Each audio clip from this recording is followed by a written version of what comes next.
Hello everyone, welcome to my YouTube channel Amit Mishra e learning centre. दोस्तों, आज हम बात करने वाले हैं केमिस्ट्री के जो आरआरबी एनटीपीसी में प्रीवियस ईयर्स में आए हुए क्वेश्चन हैं उनके। केमिस्ट्री को हम 2 पार्ट में कंप्लीट करेंगे, ठीक है। तो चलिए स्टार्ट करते हैं। पहला क्वेश्चन है हमारा, न्यूक्लियस में डैश परमाणु क्रमांक को दर्शाता है। तो न्यूक्लियस में क्या परमाणु क्रमांक को दर्शाता है? तो ऑप्शन ए इसका करेक्ट हो जाएगा, प्रोटॉन। यानी कि जो नंबर ऑफ प्रोटॉन्स होते हैं वही एटॉमिक नंबर को दर्शाते हैं, ठीक है।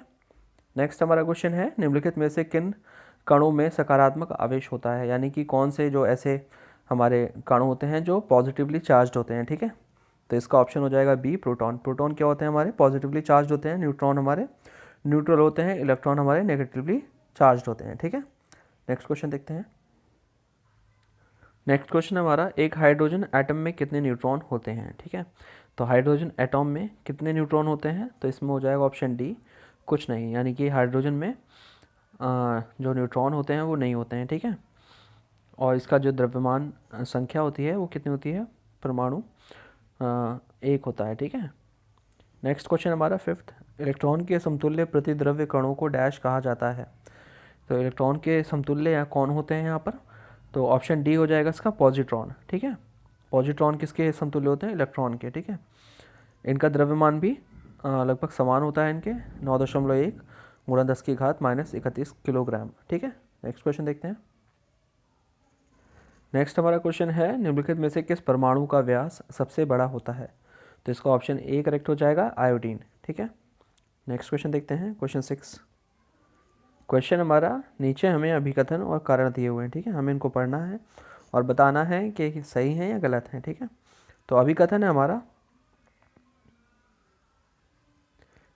हमारा, परमाणु विखंडन की घटना अत्यधिक ऊर्जा उत्पन्न करती है। कारण है, यह प्रक्रिया जिसमें एक नाभिक 2 भागों में टूट जाता है परमाणु विखंडन कहलाता है, ठीक है।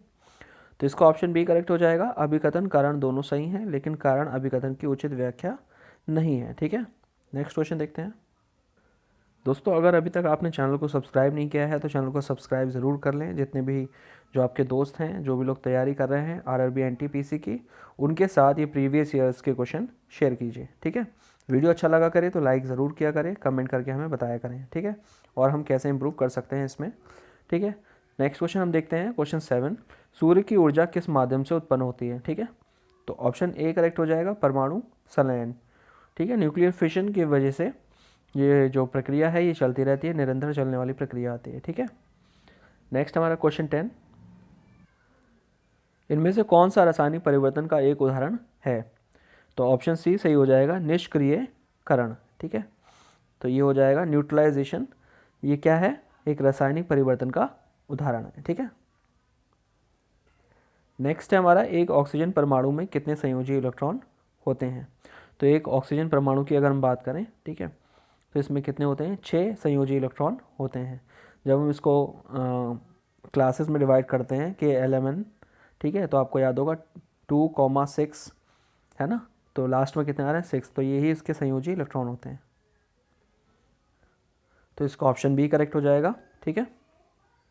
नेक्स्ट क्वेश्चन हमारा 9। इनमें से कौन सी एक रासायनिक प्रतिक्रिया नहीं है? ठीक है।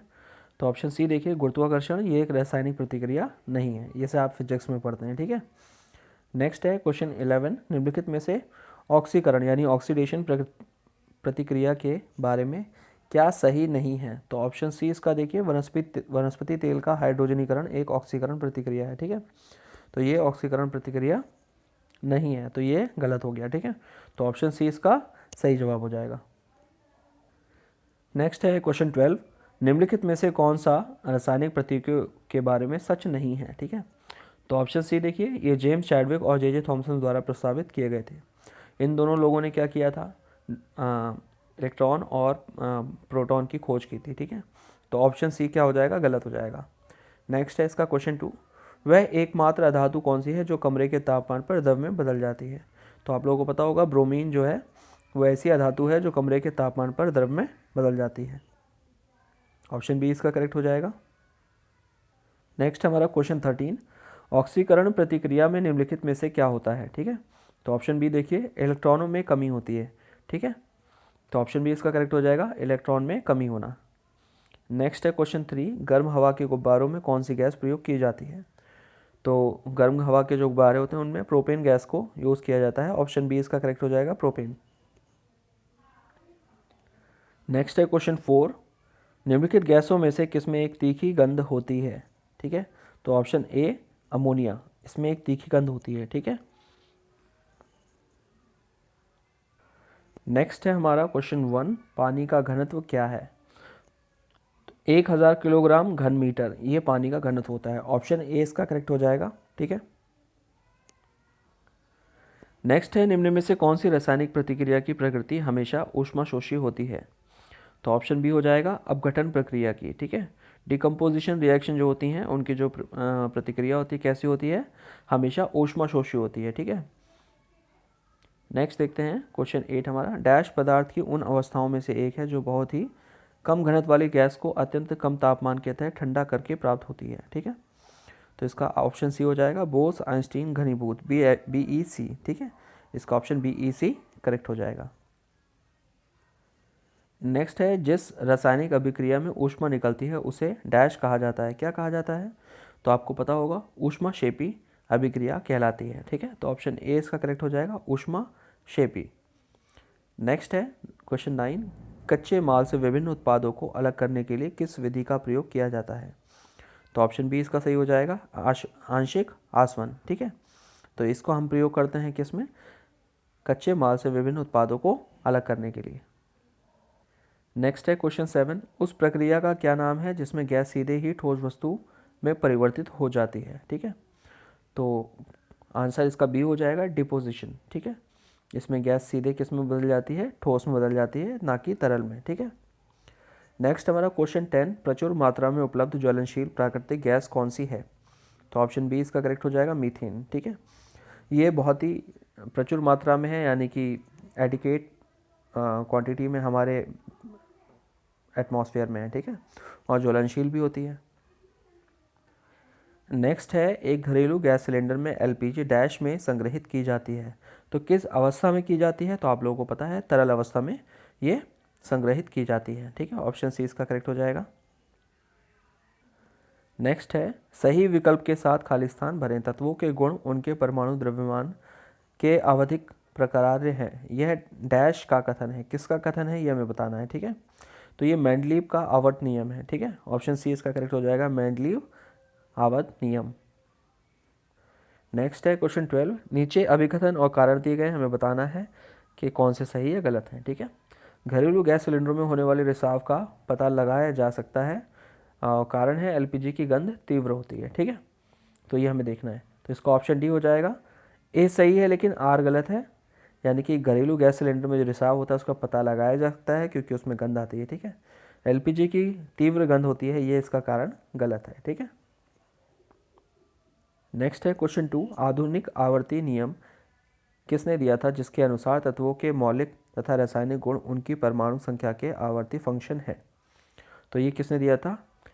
हैरी मोसले ने। ठीक है, तो ऑप्शन ए इसका करेक्ट हो जाएगा, मोसले। नेक्स्ट क्वेश्चन है 13, जब दो तरल पदार्थ एक दूसरे में घुलते नहीं और सॉल्यूशन नहीं बनाते तो उसे क्या कहते हैं? ठीक है, तो उसको क्या कहते हैं हम? अभिश्रवणीय। क्या कहते हैं? इमिसिबल। क्या कहते हैं? इमिसिबल कहते हैं इस प्रोसेस को। ऑप्शन सी इसका करेक्ट हो जाएगा। ठीक है, नेक्स्ट क्वेश्चन है, नेक्स्ट है, आवर्त सारणी के न्यूनतम प्रतिक्रियाशील तत्व हैं कौन से हैं, वो हमें बताना है। ठीक है, तो इसका ऑप्शन सी करेक्ट हो जाएगा, उत्कृष्ट गैस, यानी कि नोबल गैसेस जितनी भी होती हैं हमारी। ठीक है, नोबल गैसेस आपको पता होगा, helium, neon, organ, krypton, xenon, radon. ठीक है, ओगोसॉन, ये जितनी भी गैसेस हैं ये क्या होती हैं? निम्नतम प्रतिक्रियाशील होती हैं, यानी कि बहुत कम प्रक्रिया में भाग लेती हैं। ठीक है, तो ऑप्शन सी इसका करेक्ट हो जाएगा। नेक्स्ट है क्वेश्चन 7, निम्न में से किस गैस को अज्ञात स्ट्रेंजर गैस के नाम से भी जाना जाता है? ठीक है, तो ऑप्शन बी हो जाएगा करेक्ट, जेनॉन को हम अज्ञात या स्ट्रेंजर गैस के नाम से भी जानते हैं। नेक्स्ट है, किस तत्व का परमाणु क्रमांक 3 है? ठीक है, तो ऑप्शन बी करेक्ट हो जाएगा, लिथियम। लिथियम का परमाणु क्रमांक क्या है? 3 है। ठीक है, नेक्स्ट क्वेश्चन है, रासायनिक तत्वों विशेष रूप से नाइट्रोजन फॉस्फोरस मिश्रित यौगिक तत्वों से पारिस्थितिक तंत्र इकोसिस्टम की संपन्नता को डैश कहते हैं। क्या कहते हैं? तो ऑप्शन ए इसका करेक्ट हो जाएगा, यूट्रोफिकेशन। क्या कहते हैं? यूट्रोफिकेशन। नेक्स्ट है क्वेश्चन 8, निम्नलिखित में से कौन सी धातु पारधातु मिश्रण का गठन करती है जब इसे किसी धातु के साथ मिश्रित किया जाता है? ठीक है, तो ऑप्शन डी इसका करेक्ट हो जाएगा, पारा यानी कि मरकरी। ठीक है। नेक्स्ट है, निम्नलिखित में से कौन सी गैस अक्रिय गैस नहीं है? तो अभी हमने अक्रिय गैसेस देखी थी, उसमें हाइड्रोजन नहीं थी। ठीक है, तो ऑप्शन डी इसका करेक्ट हो जाएगा, हाइड्रोजन। नेक्स्ट क्वेश्चन है, सूखी बर्फ यानी ड्राई आइस क्या है? ठीक है, सी करेक्ट हो जाएगा।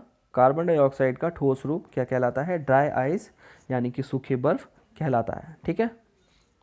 नेक्स्ट है हमारा क्वेश्चन 13, विलवणीकरण या डिस्लेशन क्या है? ठीक है, इसको हमें बताना है। तो ऑप्शन बी इसका करेक्ट हो जाएगा, यह एक ऐसी प्रक्रिया है जिसमें नमकीन पानी से खनिज पदार्थों को अलग किया जाता है। ठीक है। नेक्स्ट है क्वेश्चन 10, बर्फ़ को पिघलाने के लिए निम्नलिखित में से किसका प्रयोग किया जाता है? तो ऑप्शन ए इसका करेक्ट हो जाएगा, नमक का प्रयोग किया जाता है। ठीक है। नेक्स्ट है क्वेश्चन 14, नीचे दिए गए 4 शब्दों में से किसी तरीके से एक समान है और सभी समान है और एक भिन्न है। ठीक है, उसको हमें बताना है। तो इसमें लिखे हुए ऑप्शन हमारे देखिए, जिक्रेनियम, सिलिकॉन, पोटेशियम, गैलियम। तो इसमें अलग क्या है? तो इसमें अलग है ऑप्शन सी, पोटेशियम। ठीक है, ये जितनी भी धातु हैं बाकी अर्धचालक हैं, जबकि पोटेशियम क्या है? एक भिन्न गुण रखने वाले अर्धचालक है। ठीक है, अर्धचालक का गुण नहीं रखता है। नेक्स्ट है 11, डैश सोना को घोल सकता है? तो ऑप्शन डी करेक्ट हो जाएगा, एक्सारेजिया। ये सोना को घोल सकता है। ठीक है, ये जो जिसकी हमने बात की है एक्वारेजिया। ठीक है, एक्वारेजिया जो है ये हाइड्रोक्लोरिक अम्ल HCl और नाइट्रिक अम्ल, ठीक है, HNO3, इनको 3:1 के रेशियो में मिला के बनाया जाता है। ठीक है, और जो जितनी भी ये धातु होती हैं, सोना, प्लेटिनम, इनको धातुओं को घोल सकता है। ठीक है। नेक्स्ट है, निम्न में से अलग या विषम है उसे चुनो। ठीक है, तो इसमें 4 ऑप्शन है, ऑर्गन, नियॉन, जिनॉन, हाइड्रोजन। तो हाइड्रोजन अलग हो जाएगा, अभी हमने इसकी बात करी थी, यह अक्रिय गैस नहीं है। नेक्स्ट क्वेश्चन है, निम्न में से कौन सा जिंक का उच्चतम स्रोत है? जिंक हमें किससे प्राप्त होता है? तो इसमें हो जाएगा अष्टभुज, ऑप्शन ए इसका करेक्ट हो जाएगा। ठीक है, ऑक्टोपस जिसे हम कहते हैं, जिंक की सर्वाधिक मात्रा उसमें उपस्थित होती है। ठीक है। नेक्स्ट है, निम्नलिखित में से भिन्न को चुनना है हमें, एल्युमिनियम, लोहा, तांबा, पीतल। ठीक है, तो इसमें ऑप्शन डी हो जाएगा, पीतल, क्योंकि ये एक मिश्र धातु है। नेक्स्ट क्वेश्चन हमारा, निम्न में से विषम चुने, इसमें भी पारा, पारदिया, क्विक सिल्वर, हाइड्रोजेरम, ब्रोमोस। इसमें अलग क्या है? तो इसमें अलग हो जाएगा ब्रोमोस। ठीक है। नेक्स्ट है क्वेश्चन 21, अभिकथन और कारण दिए गए हैं, इनको हम पढ़ते हैं। ठीक है, पानी एक सर्वात्रिक विलायक है, पानी किसी भी अन्य की तुलना में अधिक पदार्थों को विलयित कर सकता है। ठीक है, तो इसका ऑप्शन ए देखिए, ए आर दोनों सही हैं और आर ए की उचित व्याख्या है। ठीक है, तो ये दोनों ऑप्शन सही हैं। नेक्स्ट है क्वेश्चन 8, क्विक सिल्वर किसे कहते हैं? तो ऑप्शन बी इसका करेक्ट हो जाएगा, मरकरी को। ठीक है। नेक्स्ट है क्वेश्चन 19, इनमें से भिन्न ज्ञात करें। तो यहाँ लिखे हुए हैं NaCl, Na2CO3, H2O और He। ठीक है, तो डी इसमें भिन्न हो जाएगा, बाकी सब कंपाउंड हैं और जो He दिया हुआ है यही एक एलिमेंट है। ठीक है, हीलियम। नेक्स्ट है क्वेश्चन 22, अभिकथन कारण दिए हैं, इनको पढ़ते हैं हम पहले। जल जीवन के लिए आवश्यक है, ये 3 भाग हाइड्रोजन का एक और 1 भाग ऑक्सीजन से मिलकर बनता है। ठीक है, तो ऑप्शन डी इसका देखिए, अभिकथन सही है लेकिन कारण गलत है। ठीक है, ये तो बात सही है, जल जीवन के लिए आवश्यक है, लेकिन ये 3 भाग हाइड्रोजन है, ये गलत है। ठीक है, 2 भाग हाइड्रोजन और 1 भाग ऑक्सीजन। नेक्स्ट है क्वेश्चन 20, यहाँ भी अभिकथन और कारण हमें दिया हुआ है, दोनों को पढ़ते हैं। कपड़े गर्म पानी में ठीक से धुल नहीं पाते। नेक्स्ट इसका कारण दिया है, कठोर जल में कई खनिज शामिल होते हैं। ठीक है, तो ऑप्शन डी देखिए, इसका ए और आर दोनों सही हैं, आर ए की उचित व्याख्या नहीं है। ठीक है, इसकी व्याख्या गलत है। नेक्स्ट हमारा है 25, निम्नलिखित में से किसका प्रयोग पानी की स्थायी कठोरता को दूर करने के लिए किया जा सकता है। तो ऑप्शन ए इसका करेक्ट हो जाएगा, सोडियम कार्बोनेट। सोडियम कार्बोनेट को हम यूज़ करते हैं जो पानी की कठोरता होती है, स्थायी यानी कि परमानेंट जो इसमें कठोरता होती है उसको निकालने के लिए हम सोडियम कार्बोनेट यूज़ करते हैं Na2CO3 का। नेक्स्ट है क्वेश्चन 23, कथन और कारण दिए हैं हमें, पढ़ते हैं इसको। वर्ष जल संचयन मिट्टी के क्षरण को कम करता है, जल के संरक्षण के लिए वर्षा जल संचयन महत्वपूर्ण नहीं है। तो इसका ऑप्शन सी करेक्ट हो जाएगा, ए सही है और आर गलत है। ठीक है, तो ये तो बात सही है कि जल संचयन मिट्टी के क्षरण को कम करता है, लेकिन ये गलत है कि जल संचयन जो वर्षा का होता है उसको महत्व हम ना दें। ठीक है, नेक्स्ट हमारा क्वेश्चन है 24, किस रासायनिक अभिक्रिया में भिन्न यौगिक बनाने के लिए दो यौगिकों के बीच बॉन्ड या आयनों का विनिमय होता है। ठीक है, तो कौन सी रासायनिक अभिक्रिया होती है ऐसी? तो ये होती है दोहरी विस्थापन अभिक्रिया। ठीक है, डबल डिस्प्लेसमेंट रिएक्शन इसको हम कहते हैं इंग्लिश में। तो ऑप्शन बी इसका करेक्ट हो जाएगा। नेक्स्ट हमारा 26, खाने वाले सामान्य नमक का रासायनिक नाम क्या होता है? तो ऑप्शन बी इसका करेक्ट हो जाएगा, सोडियम क्लोराइड। ये आपको पता ही होगा। नेक्स्ट हमारा क्वेश्चन है 27, माचिस की तीलियों में डैश होता है। तो माचिस की तीलियों में क्या लगा होता है जिसकी वजह से वो जलता है? तो लगा होता है उसमें फॉस्फोरस। ठीक है, ऑप्शन बी इसका करेक्ट हो जाएगा, फॉस्फोरस।